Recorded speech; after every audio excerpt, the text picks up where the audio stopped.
ദൈവനാമത്തിന് മഹത്വം ഉണ്ടാകട്ടെ.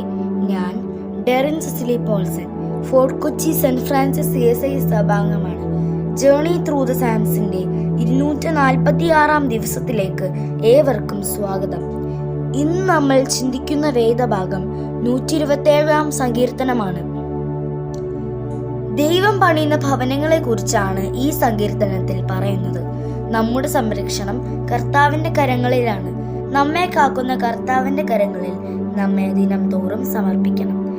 കർത്താവാണ് നമ്മുടെ കാവൽക്കാരൻ. കുഞ്ഞുങ്ങൾ യഹോവ തരുന്ന ദാനമാണെന്നും ഉദരഫലം കർത്താവ് തരുന്ന പ്രതിഫലമാണെന്നും ഈ സങ്കീർത്തനം നമ്മെ ഓർമ്മപ്പെടുത്തുന്നു. കർത്താവ് തരുന്ന ദാനങ്ങളെ പ്രാപിക്കുവാൻ നാം എന്നും ഒരുക്കമുള്ളവരായിരിക്കണം. ഒരു ക്രിസ്തീയ കുടുംബം എങ്ങനെയുള്ളതായിരിക്കണം എന്ന് ഈ സങ്കീർത്തനം നമ്മെ മനസ്സിലാക്കി തരുന്നു. കർത്താവിനാൽ പണിയപ്പെടുന്ന കുടുംബം എന്നും അനുഗ്രഹിക്കപ്പെട്ടിരിക്കും. ദൈവത്തെ സത്യമായി വിളിച്ചപേക്ഷിക്കുന്നവർ ദൈവം നിശ്ചയമായും അനുഗ്രഹിക്കും. നമുക്ക് പ്രാർത്ഥിക്കാം. യേശു അപ്പച്ച, ഞങ്ങൾക്കായി ഒരു ഭവനത്തെ ഒരുക്കി തന്നതിനായി ഞങ്ങൾ നന്ദി പറയുന്നു.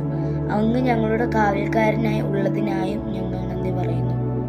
എന്നും യേശു അപ്പച്ചനോട് ചേർന്ന് നടപ്പാൻ ഞങ്ങളെ സഹായിക്കണമേ. ആമേൻ.